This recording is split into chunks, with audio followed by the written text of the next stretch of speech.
Welcome to another unboxing video from theplayersaid.com. My name is Grant. Today I'm unboxing a brand new 2024 game from Nuts Publishing called Stalingrad Roads: Battle on the Edge of the Abyss. This game it covers the 1942-1943 period of the East Front. Focuses on obviously the Southern Front. Stalingrad is kind of down here in the bottom of this. This is a play mat, so this is an extra add-on, and it's really cool. I wanted to lay that out because I didn't want to have to fiddle with it when I got to the unboxing. But once again, covers 1942, 1943. The Stalingrad pocket is forming. Von Manstein is getting ready to do his little thing, and Operation is it Uranus is getting ready to kick off.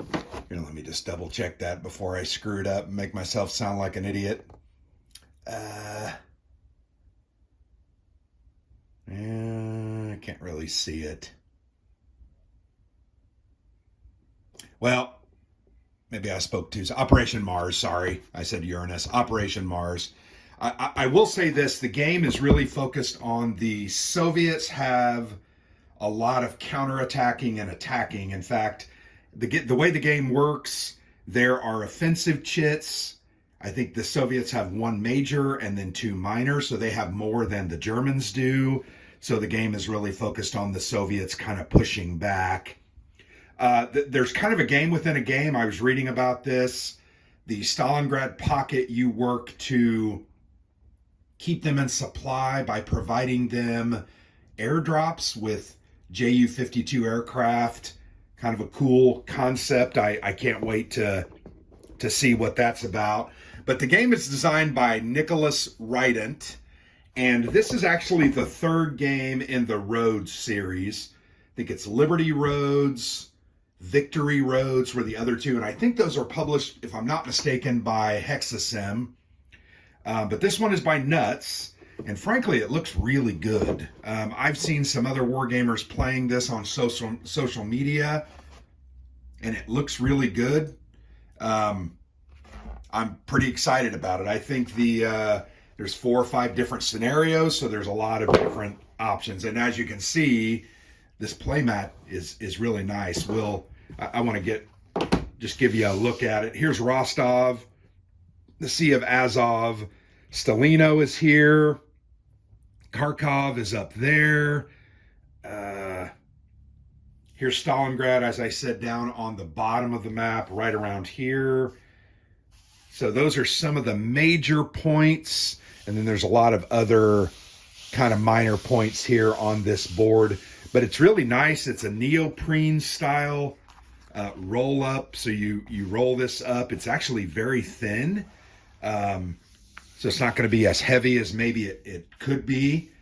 But yeah, pretty cool looking, I think, pretty cool looking add-on. And I'll compare that kind of to in fact, let's just go ahead and do that now. So it comes with a big paper map. And I'm okay with paper maps. I put Plexi on them and they tend to work pretty well. Okay, it's actually the same size. Pretty much the exact same size as the map itself. Okay, interesting. And actually, this is a really thick paper, really high quality, so I don't see any reason why you wouldn't just play on this, put a piece of Plexi on that, and that's going to hold that down really well. But I do have, once again, that special playmat. So yeah, really nice looking map, very thick and durable, and it is just one map. The game also comes with a red Soviet and a gray German die.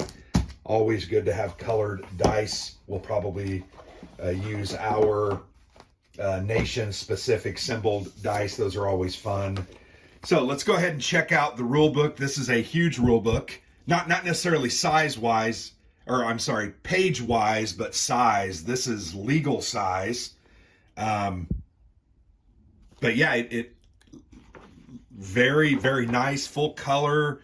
Text is pretty dense, to be honest, but I found that there are several, as I was looking through it, there's a lot of examples kind of shown here, which is going to help you. There's a weather table there in the rules. Obviously, weather plays a huge part in the Eastern Front.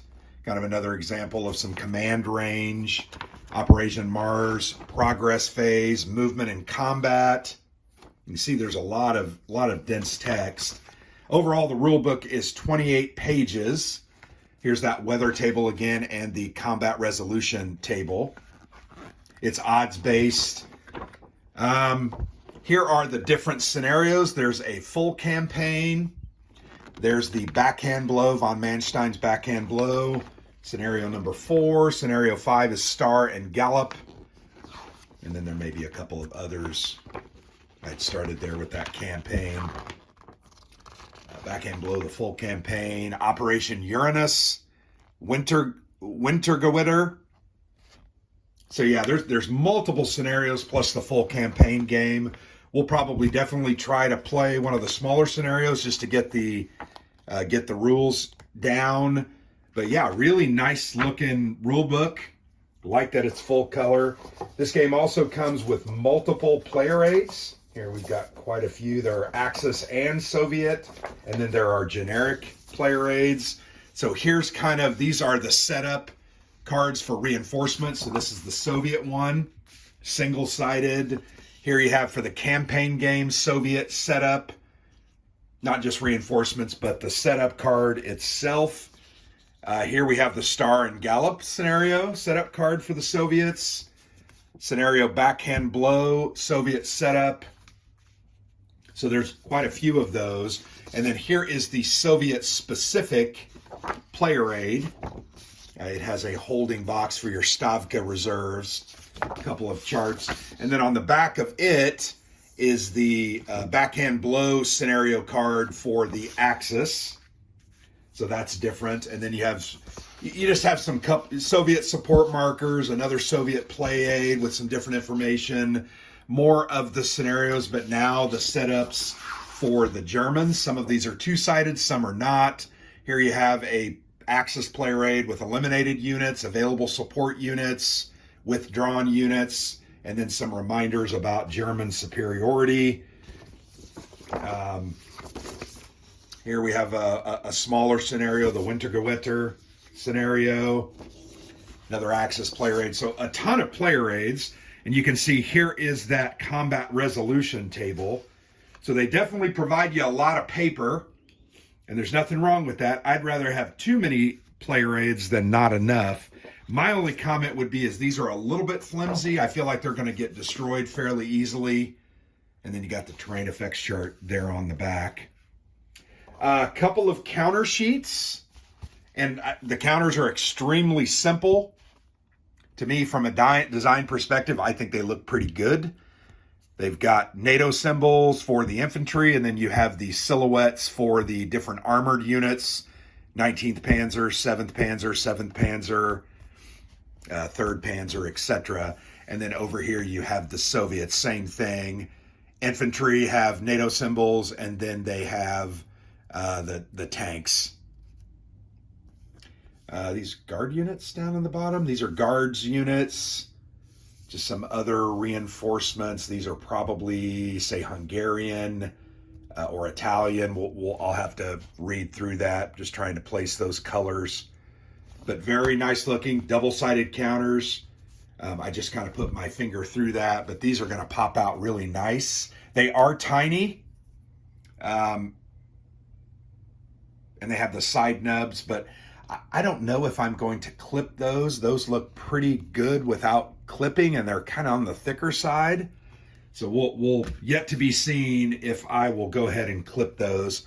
But here you have a bunch of administrative markers, supply markers marked with the fuel cans, movement markers, double-sided. They have Soviet movement and Soviet supplies on the back.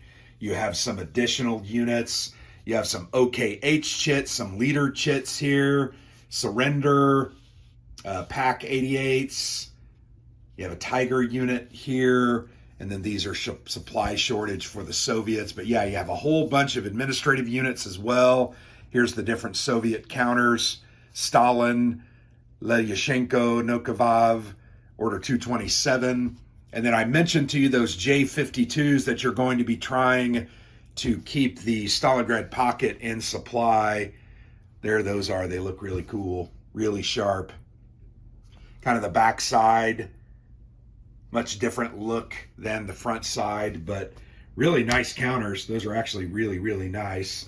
Comes with a bag as well. I think this game looks great. Had it for about 6 weeks, and I've just been slow in getting it unboxed and slow in getting the rules read, but I definitely want to give this one a try. Always love a good East Front war game, and this one does look pretty fantastic, both from a production standpoint and a playability standpoint. So I'm very, very excited. So there you have it, Stalingrad Roads from Nuts Publishing. Thanks for watching the unboxing. We'll be getting this one to the table hopefully in this first quarter of the year. We have quite a few other large war games we're trying to get. We're trying to finish up Downfall from GMT and also trying to get out ILAO from Sound of Drums. So this will be on the playlist here in the next couple of months. Very much looking forward to it. Thanks for watching. I've been Grant for the Player's Aid.